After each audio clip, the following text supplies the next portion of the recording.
Shalom saudara-saudara yang diberkati Tuhan Yesus Kristus. Kiranya Tuhan melimpahi kita dengan hikmat dan wahyu untuk mengenal Dia dengan benar. Renungan kali ini masih berkaitan dengan kebangkitan Tuhan Yesus Kristus pada hari pertama setelah Sabat. Mari kita berdoa untuk memulai renungan ini. Bapa, kami bersyukur buat penyertaan-Mu hari ini. Kami telah menyelesaikan aktivitas kami, dan biarlah apa yang kami lakukan sepanjang hari boleh berkenan kepadamu. Sekarang sebelum kami beristirahat, kami mau bersaat teduh, berdoa dan mendengarkan firman-Mu. Dalam nama Tuhan Yesus kami berdoa. Amin. Kebangkitan Tuhan Yesus pada hari pertama sesudah Sabat memberikan keuntungan-keuntungan bagi kita. Hal ini bisa kita pelajari dari Injil Lukas pasal 24. Dalam Lukas pasal 24 diceritakan tentang apa yang Tuhan Yesus lakukan selama 40 hari setelah kebangkitannya, yaitu menampakkan diri kepada murid-muridnya. Apabila seseorang mengetahui bahwa ia hanya memiliki waktu sebentar saja di bumi ini, kemudian akan meninggalkan bumi, pastilah ia akan melakukan hal-hal yang paling penting dalam hidupnya. Begitu juga dengan Tuhan Yesus. 40 hari setelah kebangkitannya, ia melakukan hal-hal yang paling penting, yang saya sebut dalam renungan ini sebagai keuntungan kebangkitan. Keuntungan kebangkitan yang nomor satu adalah Tuhan Yesus menjelaskan isi Alkitab kepada kita. Mari kita baca dalam Lukas 24 ayat 27. Lalu ia menjelaskan kepada mereka apa yang tertulis tentang Dia dalam seluruh kitab suci, mulai dari kitab-kitab Musa dan segala kitab nabi-nabi.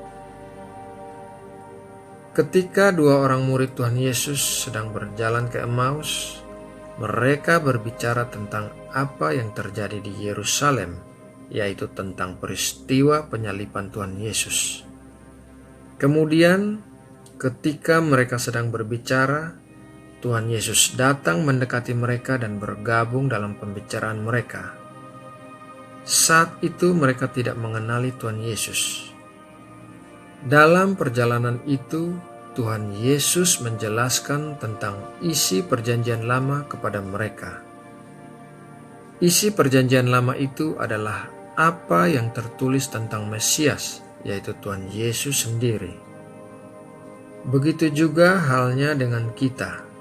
Meskipun kita tidak pernah bersekolah di sekolah teologi, akan tetapi, bila kita memiliki hubungan yang akrab dengan Tuhan Yesus, maka Tuhan Yesus akan menjelaskan kepada kita tentang isi Alkitab yang kita baca.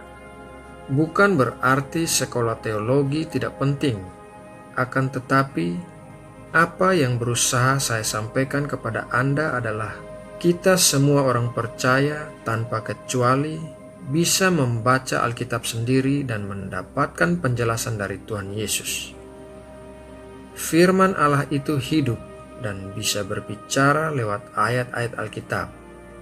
Meskipun satu ayat Alkitab kita baca berulang-ulang, kita bisa mendapatkan penjelasan yang berbeda-beda mengenai ayat tersebut. Firman Allah bagaikan berlian yang memiliki banyak sisi.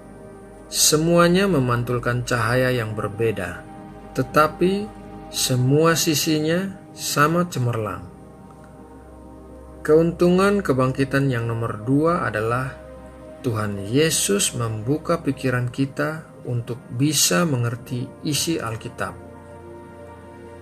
Dalam Lukas 24 ayat 45, lalu ia membuka pikiran mereka, sehingga mereka mengerti kitab suci.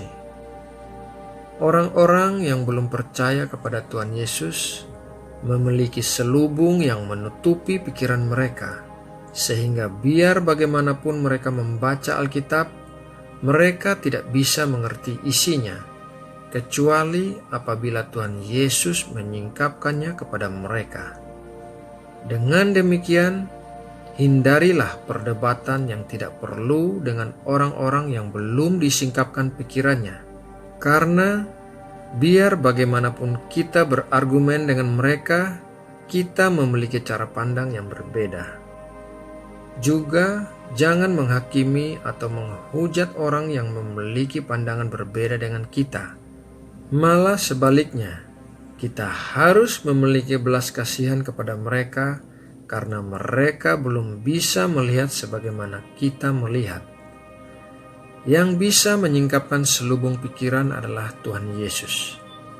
Jadi yang harus kita lakukan adalah mengasihi orang-orang yang berbeda pandangan dari kita dengan kasih Kristus. Kemudian biarkan Tuhan Yesus yang bekerja di dalam hidup mereka untuk menyingkapkan selubung dari mata mereka. Keuntungan kebangkitan yang nomor 3 adalah Tuhan Yesus memberkati kita. Lukas 24 ayat 50. Lalu Yesus membawa mereka keluar kota sampai dekat Betania. Di situ ia mengangkat tangannya dan memberkati mereka. Lewat kebangkitannya, Tuhan Yesus memberikan banyak berkat-berkat kepada kita, baik berkat-berkat jasmani maupun berkat rohani. Tanpa kebangkitan Tuhan Yesus, maka sia-sialah iman kita. Berkat rohani yang paling besar yang diberikan Tuhan adalah Roh Kudus yang diberikan kepada kita sebagai penghibur dan penolong. Dan hal ini hanya terjadi lewat kebangkitan Tuhan Yesus dan kenaikannya ke sorga. Barulah Roh Kudus turun bagi kita. Berkat jasmani yang diberikan diantaranya adalah kecukupan, kesembuhan, kesehatan, umur panjang, dan lain sebagainya. Saudara terkasih, demikianlah renungan kali ini mengenai 3 keuntungan kebangkitan Tuhan Yesus. Semoga semakin menguatkan iman kita semua untuk terus mengiring Tuhan Yesus. Sekarang kita akan berdoa untuk menutup renungan malam ini. Mari kita berdoa. Bapa kami yang bertahta di dalam kerajaan sorga, terima kasih untuk berkat-berkat yang telah Engkau berikan kepada kami lewat kematian dan kebangkitan Tuhan kami, Tuhan Yesus Kristus. Betapa Engkau mengasihi kami ya Tuhan, sehingga Engkau telah menyediakan begitu banyak bagi kami. Terima kasih ya Bapa. Sebentar lagi kami akan beristirahat. Kami mohon perlindungan-Mu bagi kami sepanjang malam ini. Jauhkanlah kami dari pencobaan dan hal-hal yang jahat. Kami bawa dalam doa para hamba Tuhan yang ada di Indonesia. Kiranya Engkau memberkati dan memelihara kehidupan para hamba Tuhan di Indonesia. Tambahkanlah pengurapan-Mu bagi hamba-hamba Tuhan ini, agar mereka berkelimpahan dalam karunia-karunia roh dan memakainya menjadi berkat untuk jiwa-jiwa yang Engkau kasihi. Kami mau berdoa juga bagi Indonesia tercinta. Berkatilah Indonesia ya Bapa.